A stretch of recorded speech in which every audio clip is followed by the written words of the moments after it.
Well, good afternoon to you all. Good afternoon. It is Saturday, 8th, 9th. Oh, I don't know. I'll check later. Yeah, okay. Well, you want to go in now. They do this. They wait until you've gone out the door, and then they want you to open the door again. Right, that was that. Little horror story. Now, one of the reasons people paint things is because they thought when they first did it that it wasn't particularly pretty. You know, I remember my father saying that you should never varnish pine. Pine should be painted. He was quite funny about that sort of thing. You know, pine should be painted. You only leave it stained and varnished if it's a nice piece of burr walnut or cherry or something like that. But pine sort of went through a period of being fashionable, and well, that was in the days before all of the major chain stores started selling this awful renewable forest stuff, which is quick grown, very, very soft. Frankly, it's rubbish. It's not even good firewood. Whereas this, well, these boards, yeah, okay, they're knotty, but much nicer material. Unfortunately, when this door was put together, they ended up with a gap. Now, exactly how he ended up with a gap, I don't know. And he's filled it, I say he, I'm assuming that the person who made this, they filled it with a sort of white lead mastic, which is not particularly pretty. What I shall do with this is I shall pick that nasty out, and then I shall find a nice filler to make that look good. Something I did discover while I was doing this, and I don't know if you can see it, this is where the hinge was, and when we look carefully at the wood, there's the original carpenter's pencil marks marking where he was going to cut in for the hinge. That's a thing to find, isn't it? I wonder if... did he do the same? Yes, yeah, there we are. Yes, he marked with a pencil where he was going to cut. And as I say, I'm assuming he... I know it could have been a lady who did this.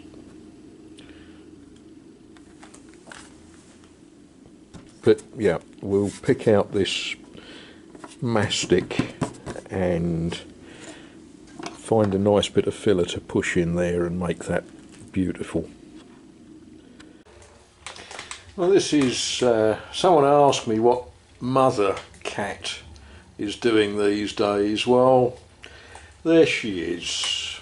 There she is.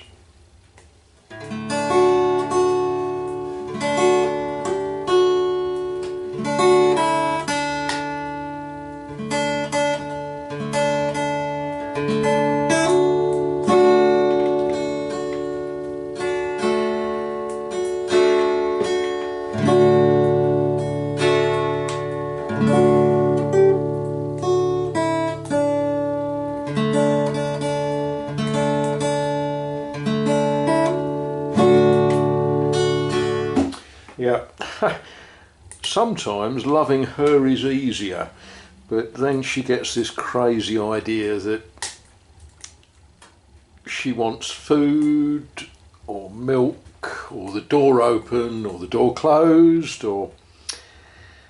But it's that time of night that,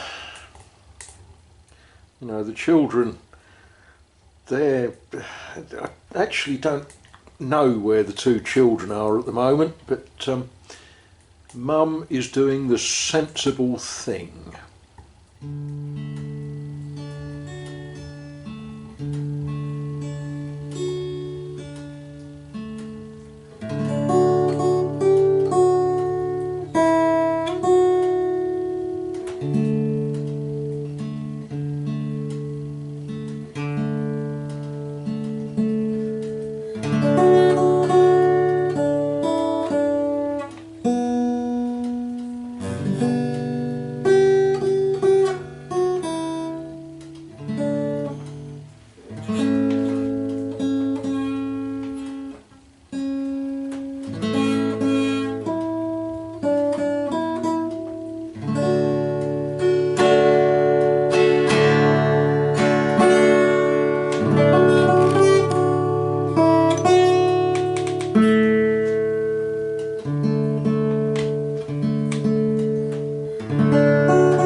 Yeah, all work and no play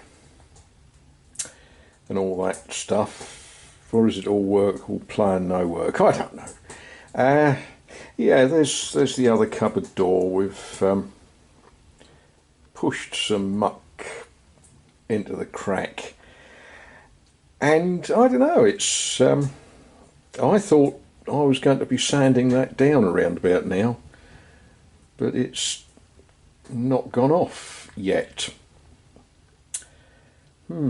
Okay, well, there's always Monday.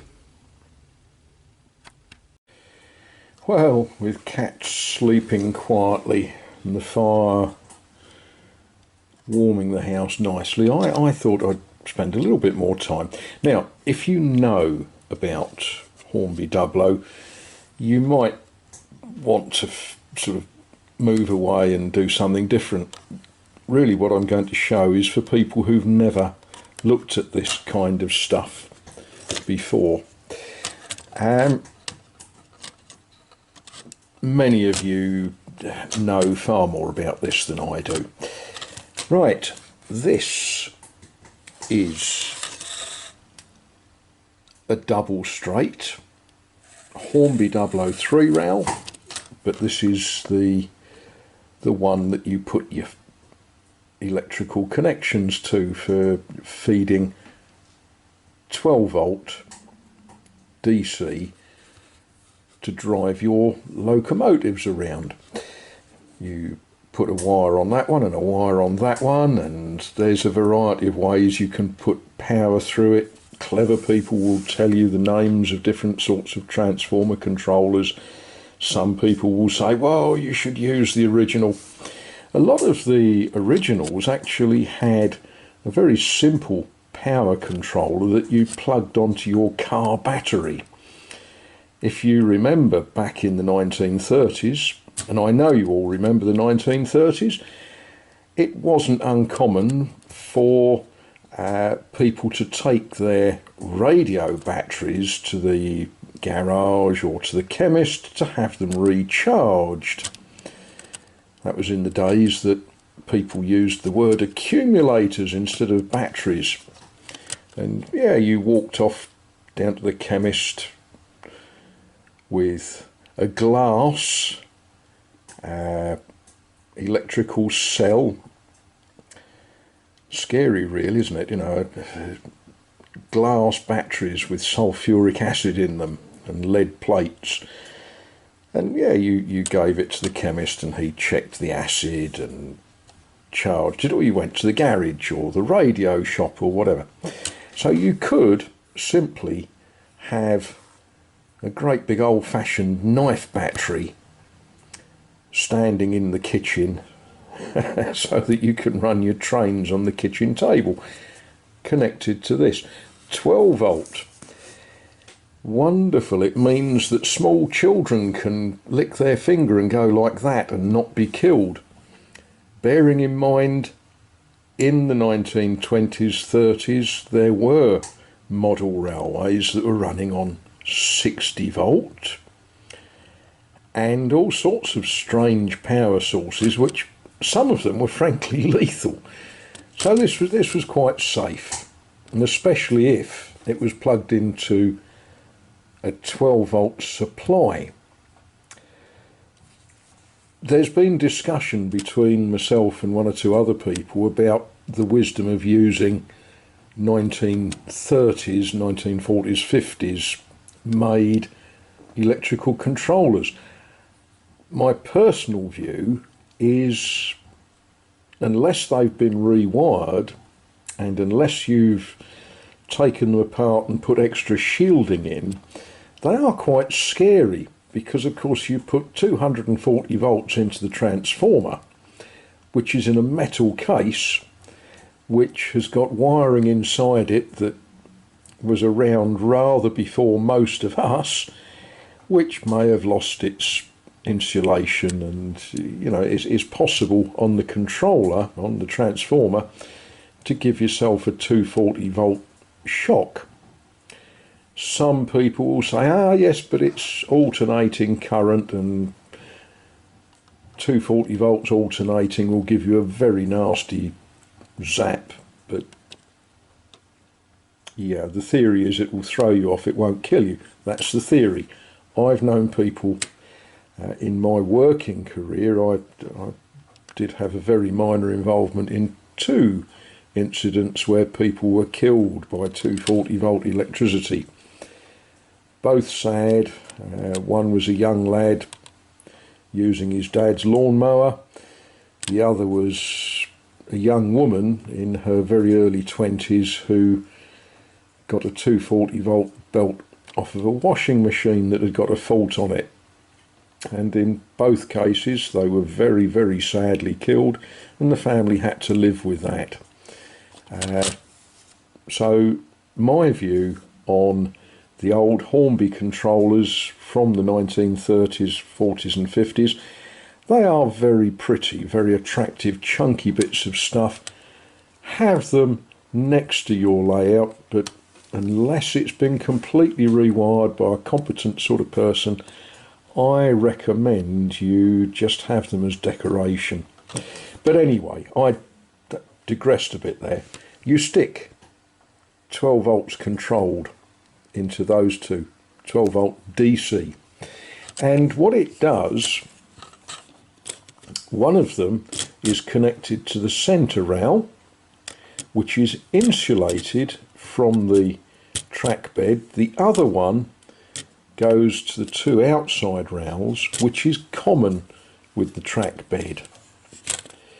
So that's all basic sort of stuff, and I will check when I find my thread gauge, because these little thumb screw thingies, these are like hen's teeth, and you can buy them. You know, there are suppliers who will cheerfully sell you these, and some of those suppliers will quote ridiculous prices.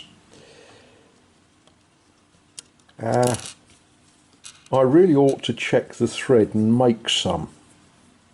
I don't know, what is it? Is it 6BA or it's not 4BA? It's I'm sure it's a common thread form. I'm sure it's not a big job to make some, because what tends to happen over time is people unscrew them and they fall down the back of the settee and they get sucked up the hoover and they disappear. So I've got all of these bits that are missing bits of their importantness. Now, as I say, that one is a simple connector, you know, allows you to wire the juice to it. These two, yep, they're simple. But these little shorties are rather different.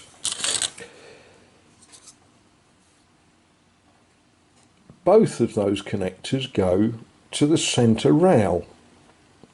But if we look at the centre rail,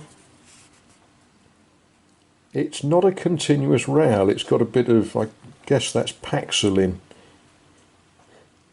And the job of this little rail is you connect that to a simple through switch, and this insulating section goes in if you've built, for example, a siding. Now, if you imagine you've got the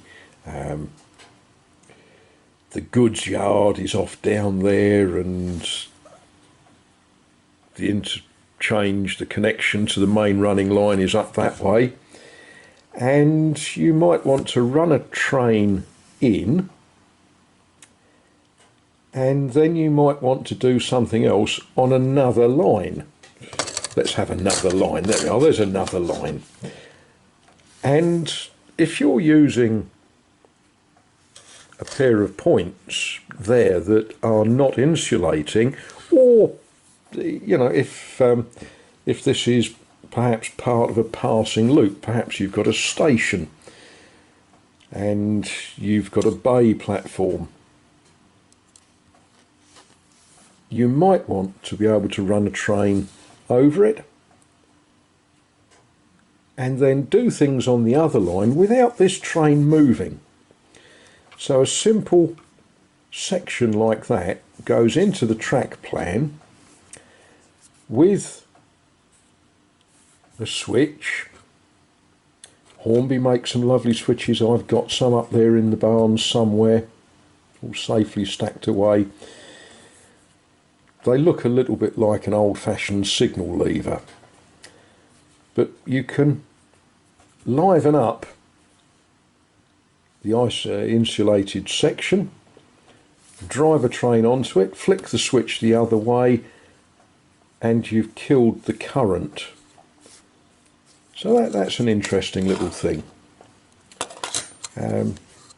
Missing its little captive, its little nuts, thumb screws, call them what you will. If any of you off the top of your head can tell us all what the thread form is, put it in the comments. I have got a thread gauge somewhere in my pile of engineering tools. I'm sure it's going to be a fairly standard electrical sort of size from the 1930s. They didn't change the thread form from the time they started making these to when they stopped.